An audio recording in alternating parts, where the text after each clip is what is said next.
महीना, इतनी धूप और 1:30 बजे का वक्त, और इन सबके बावजूद आप तमाम लोग इतने प्यार से मोहब्बत से जो बैठे हैं, आपके जज्बे को, आपकी भावना को मैं सलाम करता हूं। मंच पर उपस्थित सभी सम्माननीय साथी, सभी का नाम न ले पाऊं तो माफ करिएगा। हरीश चौधरी साहब ने अपने बीच में बात रखी, हरीश चौधरी साहब, रूपाराम जी, रूपाराम मेघवाल साहब, मुझे यहां इतने प्यार और मोहब्बत से लाने वाले साथी फतेह खान जी, मेरी विधानसभा के चुनाव में मेरे लिए महीनों तक मेहनत करने वाले साथी के समेजा जी, पूरी एनएसयूआई, यूथ कांग्रेस, महिला कांग्रेस, सेवा दल, किसान कांग्रेस और बाड़मेर के सभी, आपकी भाषा में कहूं तो 36 कौम के, 36 बिरादरी के सभी बुजुर्ग, युवा साथी, वीडियो के माध्यम से जो भी देखने वाले तमाम लोगों को मेरा क्रांतिकारी जय भीम और इंकलाब जिंदाबाद पेश करता हूं। वक्त बहुत हो चुका है, धूप भी बहुत है और आप तमाम लोग लंबे अरसे से बैठे हैं, तो मुझे जो भी बात रखना है बहुत ज्यादा वक्त नहीं लूंगा, लेकिन जो कहने आया हूं कहकर जरूर जाऊंगा। बाड़मेर आने का इसलिए भी खास मन कर रहा था कि दूसरा एक चोर गुजराती यहां पर आके गया था कुछ दिन पहले, और कुछ बकवास भी करके गया था, तो उसका जवाब इसी बाड़मेर की धरती से हमको देना था। क्या कह रहे थे कि बाबा साहब अंबेडकर आए तब भी संविधान को बदल नहीं सकते। इतना घमंड कि डॉक्टर भीमराव बाबा साहब अंबेडकर को चैलेंज कर रहे हो। जिस बाबा साहब अंबेडकर के संविधान के कारण रूपाराम जी विधायक बने, हम विधायक बने और बेनीवाल साहब सांसद बनने वाले हैं, उसी संविधान के कारण तुम देश के प्रधानमंत्री बने हो। तो मोदी जी, अहंकार तो राजा रावण का भी उतरा था, तुम कौन से खेत की मूली हो।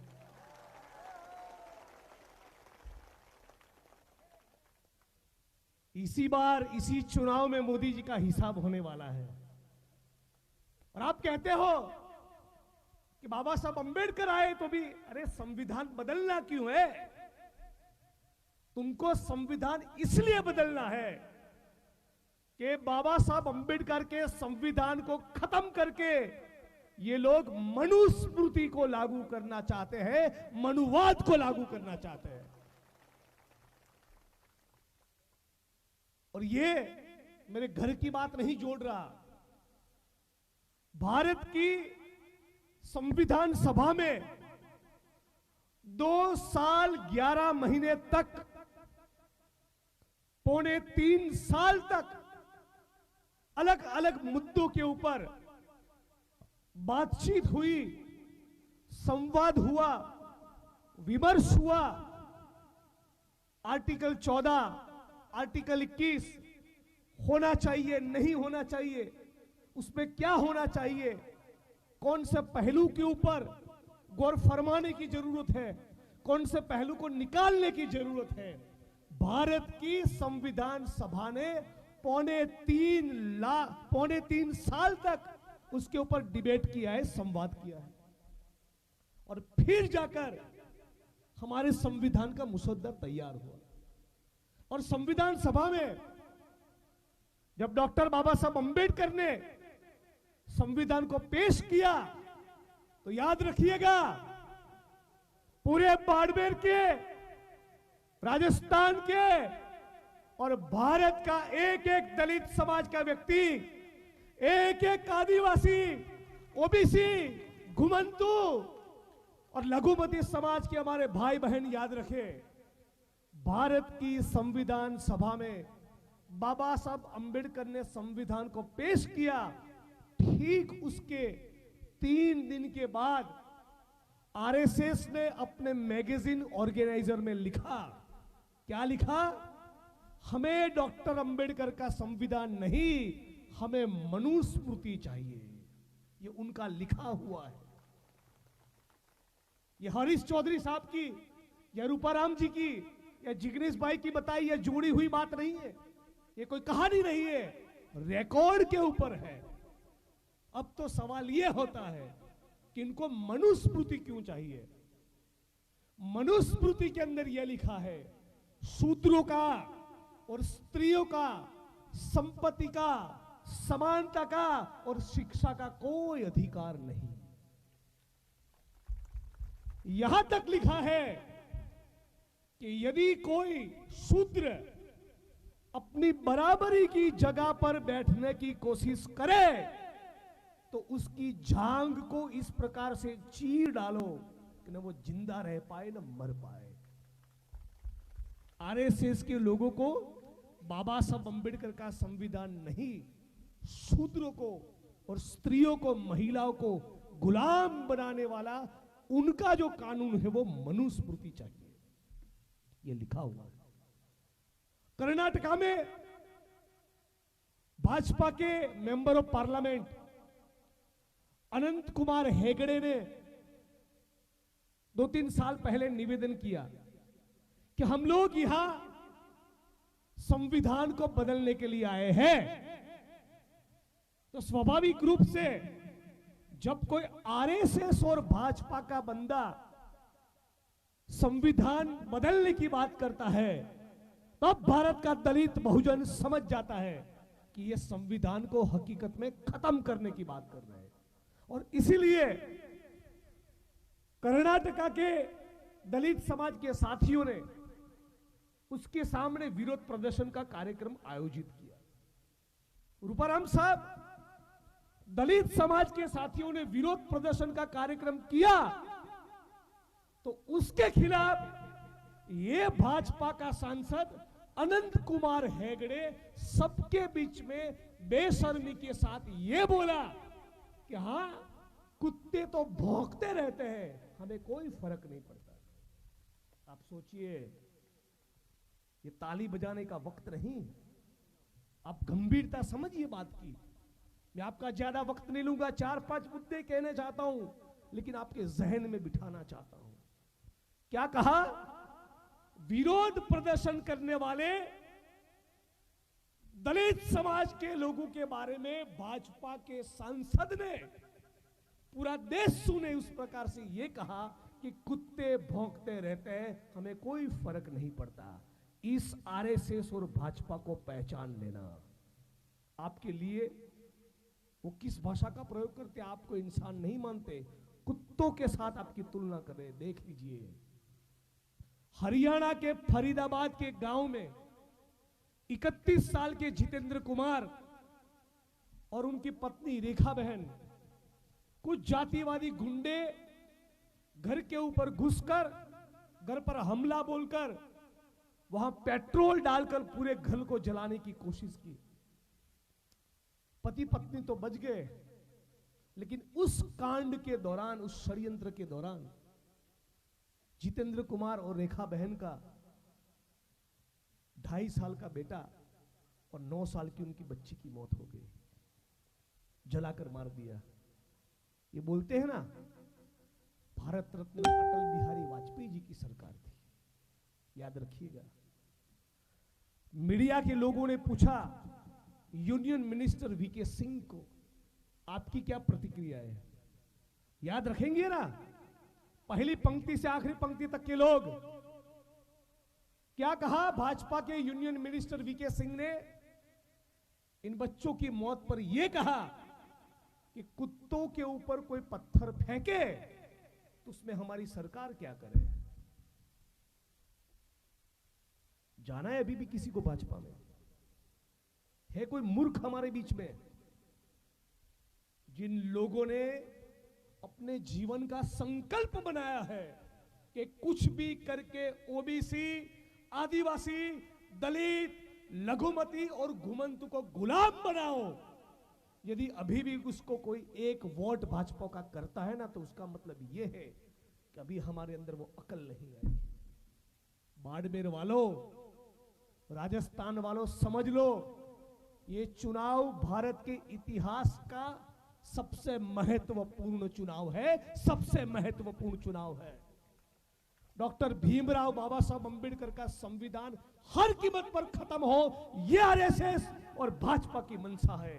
तो हम लोगों को भी सीना तान कर कहना पड़ेगा कि हर कीमत पर डॉक्टर बाबा साहब अंबेडकर को बचाएंगे, चाहे हमारे छाती पर गोली खाने क्यों न पड़े।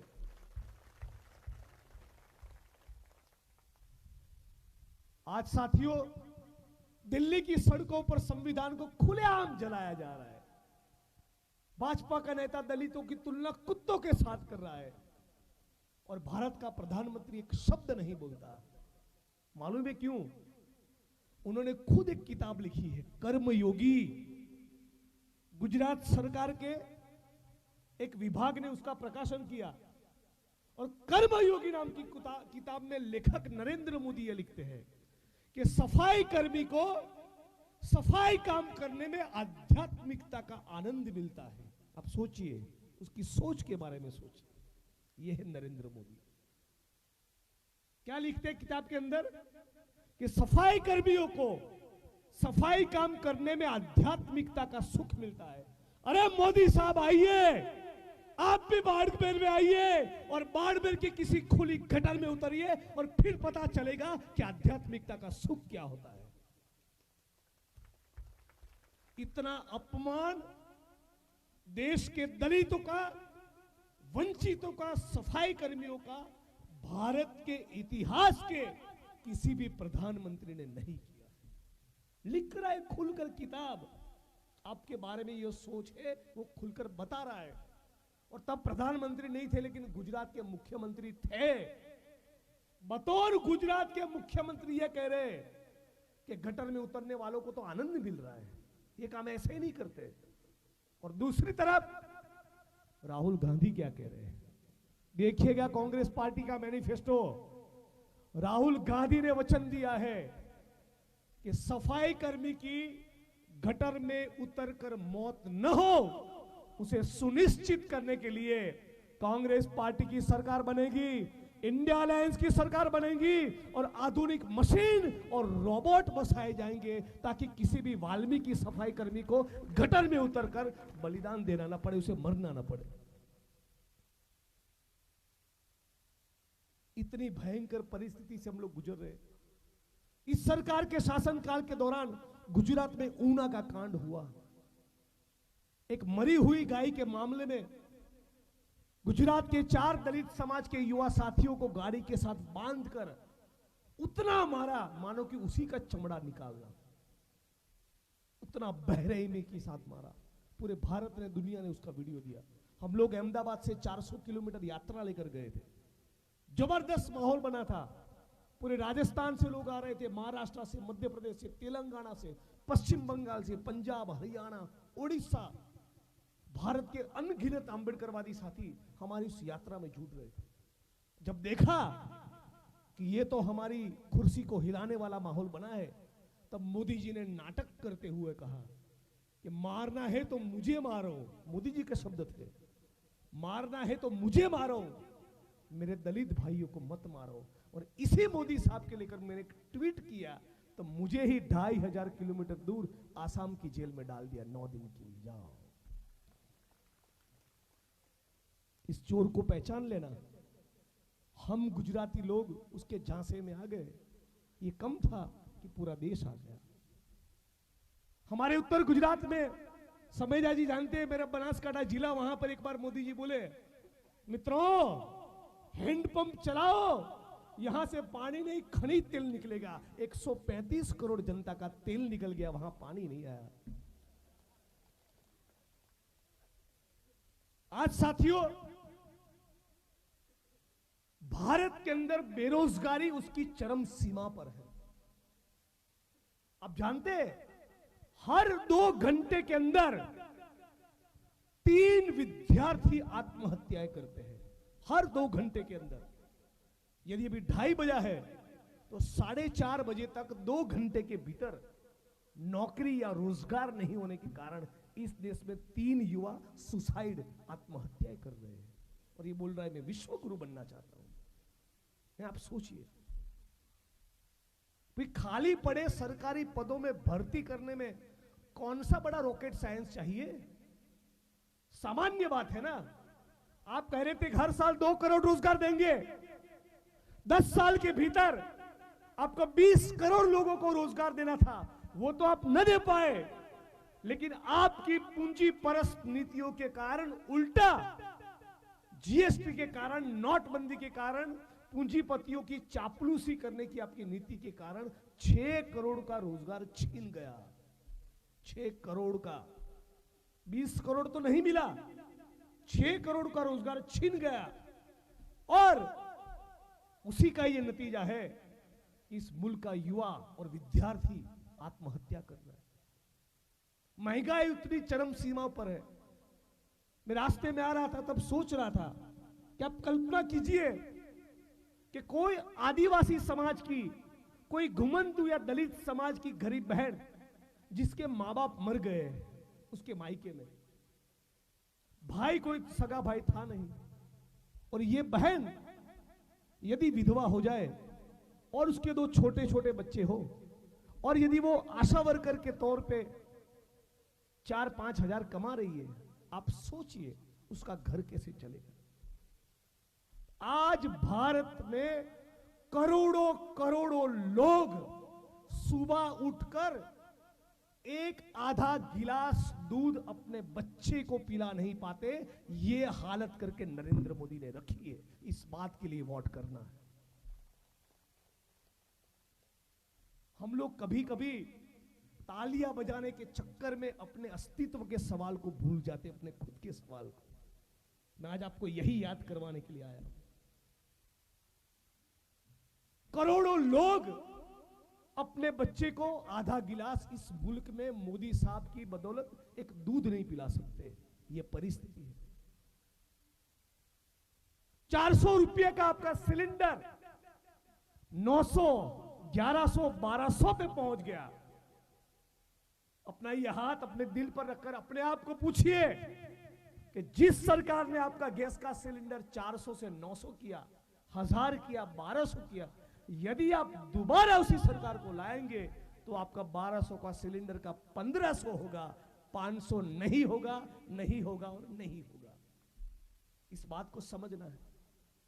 आपकी तुवेर दाल, उसका दाम दुगना, तेल उसका दाम दुगना, दूध महंगा, सब्जी महंगी, पेट्रोल, डीजल, किराया, अस्पताल के बिल, भाड़े, किराए, शिक्षा, हर एक चीज में इतनी भयंकर महंगाई है कि आम इंसान अपने बच्चे को ठीक से पढ़ाई नहीं कर पाएगा। और दूसरी तरफ राजस्थान के अंदर कांग्रेस ने सरकार ने महंगाई राहत कैंप खोले। इस बात को याद करिएगा जब वोट करने जाइए। महंगाई राहत कैंप खोले, सिलेंडर सस्ता करके दिया, 25 लाख तक का मेडिकल बीमा प्रो फ्री करके दिया, 25 लाख तक का चिरंजीवी योजना में। दलित हो, सवर्ण हो, हिंदू हो, मुस्लिम हो, ऊंचा हो, नीचा हो, काला हो, गोरा हो, गरीब हो, अमीर हो, जाओ। गहलोत साहब ने कहा था राजस्थान के किसी भी अस्पताल में जाओ, 25 लाख तक का आपका बीमा राजस्थान की सरकार पे करेगी, 25 लाख तक। इसको विकास कहते हैं, इसको काम कहते हैं। और अभी इस बार कांग्रेस पार्टी का मैनिफेस्टो कह रहा है, अब तमाम लोगों को नारे की तरह मेरे साथ इस बात को, मेरे साथ बोलना भी पड़ेगा और आपके मोहल्ले में, आपके बूथ में जाकर इस बात को दोहराना भी पड़ेगा। इंडिया अलायंस की और कांग्रेस पार्टी की सरकार बनेगी तो कितने युवाओं को रोजगार मिलेगा? 5 साल के भीतर 30 लाख युवाओं को तमाम खाली पड़े सरकारी पद में भर्ती की जाएगी। बोलिए मेरे साथ, कितने युवाओं को रोजगार मिलेगा? यह आवाज बुलंद नहीं है। कितने युवा को रोजगार मिलेगा? परिवार की महिला मुखिया को कितने मिलेगा 1 साल का? 1 लाख। कितना मिलेगा? जिस युवा साथी ने डिप्लोमा किया, डिग्री की, उन युवा साथियों को महीने के 8,500 के हिसाब से 1 साल तक मिलेगा 1,00,000 रुपया। कितना मिलेगा? किसानों का कर्जा माफ होगा, एमएसपी के लिए कानून बनेगा, और आप किसी प्राइवेट कंपनी में काम करते हो, किसी फैक्ट्री में काम करते हो, किसी के खेत में काम करते हो, या मनरेगा योजना में काम करते हो, 400 रुपये से कम आपको किसी को भी मजदूरी नहीं मिलेगी। हर एक मजदूर का कम से कम न्यूनतम वेतन होगा 400 रुपये। तो मजदूर का न्यूनतम वेतन कितना? 400। किसानों का कर्जा माफ, एमएसपी को लेकर कानून, परिवार की महिला मुखिया को 1,00,000, डिप्लोमा डिग्री करने वाले युवा को 1,00,000 पूरे साल के दौरान, और 30 लाख खाली पड़े सरकारी पदों में भर्ती। ये बात जन जन तक, घर घर तक, अपने बूथ तक लेके जाइए। मैं आपको दावे के साथ कहता हूं, किसी के बाप की औकात नहीं बेनीवाल जी को चुनाव हरा के दिखाए।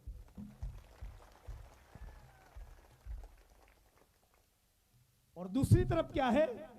मोदी जी आएंगे, मंदिर मस्जिद, हिंदू मुस्लिम, भारत पाकिस्तान, ये 6 शब्दों का प्रयोग बंद कर दे, जीवन में भाजपा की सरकार नहीं आएगी। मैं कह रहा हूं, जीवन में कभी। आपसे और हमसे भी ज्यादा जोर से बोलते हैं भारत माता की जय, लेकिन मणिपुर के अंदर इस मुल्क की महिलाओं को नग्न करके जब घुमाया, तब हमारा विश्व गुरु पूरा चुप था। जब महिलाओं को कपड़े फाड़कर, उनके कपड़े निकालकर मणिपुर की सड़कों पर खुला घुमाया जा रहा था, तब 56 इंच का सीना पूरा गायब था।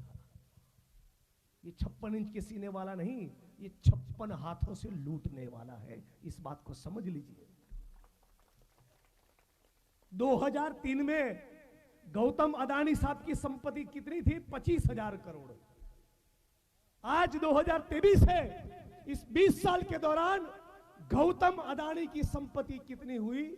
7,40,000 करोड़। आप जानना चाहेंगे इस मुल्क में किसानी से एक दिन की किसान की आय कितनी है? मान के चलिए मैं किसान हूं और मेरे परिवार में कोई महिला आंगनवाड़ी के तौर पे काम करती है, या छोटी चाय की दुकान है, दूसरा छोटा मोटा कोई नौकरी है, वो नहीं गिनने का, केवल किसानी की आय गिननी है। एक किसान की इस मुल्क में आज की तारीख में मोदी की सरकार में हर रोज की, हर दिन की आय है केवल 27 रुपये। कितना? 27 रुपये। और हर 1 मिनट पर मोदी साहब जिसके साथ चाय पानी और नाश्ता करते हैं, ऐसे मुकेश अंबानी साहब की हर 1 मिनट की आय है 2,35,000। बोलिए जय श्री राम। लगा दिया चूना सुपड़ा साहब। 2003 में गौतम अडानी के पास कितनी संपत्ति थी? 25,000 करोड़ की। आज हो गई 7,40,000 करोड़। मुकेश अंबानी की हो गई 7,50,000 करोड़। दोनों की मिलाकर संपत्ति हो गई 16 लाख करोड़। और एक किसान की आय है 27 रुपये। फिर आपको मूर्ख बनाने के लिए यही कहेंगे चलो अयोध्या। इस बात को समझ लो। फिर कहेंगे चलो अजमेर शरीफ चद्दर चढ़ाने। नेता का काम जनता को यह कहना नहीं कि चलो अयोध्या, चलो चद्दर चढ़ाने, चलो बुद्ध के विहार में। नेता का काम है किसान को उसकी लागत का दाम मिले। नेता का काम है चिरंजीवी जैसी योजना बने। नेता का काम है आंगनवाड़ी खुले, अस्पताल बने, शिक्षा बने, आईआईटी आईएम जैसे कैंपस खड़े हो और दलित, आदिवासी और महिला आत्मसम्मान के साथ जीवन जी पाए। ये नेता का काम है, मंदिर मस्जिद के लफड़े में डालना नहीं। पॉलिटिकल पार्टियां और नेताओं को लोगों की आस्था के मामले में कोई होशियारी करने की जरूरत नहीं। जिसको राम में मानना है वो राम में माने, जिसको फतेह खान जी की तरह रहीम में मानना है रहीम में माने, रूपाराम जी की तरह कबीर और बुद्ध में मानना है तो उसमें माने, भगत सिंह और मेरी तरह कोई नास्तिक है तो उस बात की भी हमारा संविधान छूट देता है। लेकिन पॉलिटिकल पार्टियों को जब आंगनवाड़ी नहीं बनानी, जब अस्पताल नहीं खड़े करने, जब खाली पड़े सरकारी पदों में भर्ती नहीं करनी, जब अच्छी सड़क नहीं बनवानी, जब एमएसपी का कानून नहीं लाना, जब किसानों की आय में बढ़ोतरी नहीं करनी, तब क्या करते हैं, धीरे से उस इलाके का कोई मंदिर देखते हैं और बोलेंगे चुनाव आ रहे हैं तो 51,000 का चंदा दे दो। इस बात को समझ लीजिए। कुछ दिन पहले ही रामनवमी थी और संत कबीर साहब की वाणी याद करना चाहूंगा। कबीर साहब ने कहा है, क्या कहा कबीर साहब ने, हिंदू कहे थे राम हमारा, मुसलमान रहमाना। हिंदू कहे थे राम हमारा, मुसलमान रहमाना। आपस में दोनों लड़ाई मरत है, मर्म कोई नहीं जाना, साधु जग बोराना। और यही कबीर साहब कहते हैं कि ना माला जपू ना कर जपू, मुंह से कहूं न राम। मैं नहीं कह रहा हूं भाई, कबीर साहब कह रहे हैं, ना माला जपू ना कर जपू, मुंह से कहूं न राम। राम हमारा हमें जपे, हम पायो विश्राम, कबीरा हम पायो विश्राम। ये इस मुल्क की परंपरा है। एक राम दशरथ का बेटा, ये आरएसएस और भाजपा के लोग केवल इतना समझते हैं। कबीर साहब क्या कहते हैं, कबीर साहब का राम कौन है? एक राम दशरथ का बेटा, दूजा जो घट घट में बैठा। एक राम दशरथ का बेटा, दूजा जो घट घट में बैठा। तीसरे राम का सकल पथारा, चौथा सबसे निर्गुण सबसे न्यारा, जिसकी व्याख्या भी नहीं हो सकती। तुम क्या समझोगे कबीर साहब के राम को? ये अमित शाह के बेटे को 50,000 करोड़ का क्रिकेट का कारोबार देंगे और आपके बेटे के हाथ में देंगे तलवार और त्रिशूल और कहेंगे लड़ो और मरो। अमित शाह के बेटे को कितना देंगे कारोबार? 50,000 करोड़ का। और इसलिए अब तमाम साथियों से कहना चाहता हूं, धर्म अपना निजी मामला है। मैं मेरे घर के अंदर किसकी आराधना करूं, पूजा करूं, सलाम दुआ करूं, वो मेरा विषय है। उसमें पॉलिटिकल पार्टी को दखलगिरी करने की जरूरत नहीं। उनके झांसे में मत पड़ना, वरना क्या होगा? अमित शाह का बेटा प्रीति जिंटा के साथ बगल में खड़ा रहकर क्रिकेट का बल्ला घुमाएगा और आपका बेटा जयपुर की सेंट्रल जेल में जाएगा। इस बात को समझ लीजिए। ये मंदिर मस्जिद के नाम पे जो आपके बीच में जो तलवार और त्रिशूल लेकर आते हैं, उनको कहना चाहूंगा, हम लोग तो मोहब्बत की दुकान वाले लोग हैं। हम लोग कांग्रेस पार्टी से हैं। तुम तलवार और त्रिशूल बांटो, हम डॉक्टर भीमराव बाबा साहब अंबेडकर का संविधान बांटेंगे। इस बात कहने के लिए आए हैं। आज साथियों, कहने के लिए बहुत कुछ है। अब तमाम लोग समझदार हैं। बाड़मेर और जैसलमेर मैं बहुत दिनों से देख रहा हूं, वो कांग्रेस पार्टी के साथ डंके की चोट पर रहता है। लेकिन इस बार आपको एक काम करना है और उसी बात के साथ मेरी वाणी को विराम दूंगा। राहुल जी ने कहा था जाति जनगणना करवाएंगे। आप में से कितने लोगों ने सुना है उनकी बात? जाति जनगणना की बात सुनी है? जाति जनगणना की बात सुनी, वो तमाम लोग अपना हाथ खड़ा करें। राहुल जी ये कहते हैं कि जाति जनगणना होनी चाहिए। मैं आपको आज बताना चाहता हूं कुछ कि क्यों जाति जनगणना होनी चाहिए। है ना 2 मिनट का वक्त? दलित इस मुल्क में कितना है वो पता है, आदिवासी कितना है वो पता है, लेकिन ओबीसी समाज की जनसंख्या 48% है, 50% है, 52 है, 54 है, 55 है, वो अभी तक पता नहीं। अब यदि किसी के दिल में, किसी के पेट में चोरी नहीं, पाप नहीं, तो जनगणना करवाने से समेजा जी क्या प्रॉब्लम है? कोई प्रॉब्लम होना चाहिए। जानना चाहेंगे क्यों नहीं करवा रहे? पूरा उनका चिट्ठा लेकर आज आया हूं। भारत में दलित, आदिवासी, ओबीसी कम से कम 75% तो हो गए ना। इस 75% आबादी में से जो प्राइवेट अस्पताल इस मुल्क में बने हैं, उसमें दलित, आदिवासी, ओबीसी की भागीदारी कितनी? केवल 16%। जनसंख्या कितनी? 75%। लेकिन जो प्राइवेट अस्पताल बने हैं उसमें मालिकी की बात करें तो दलित, आदिवासी, ओबीसी समाज की मालिकी केवल 16%।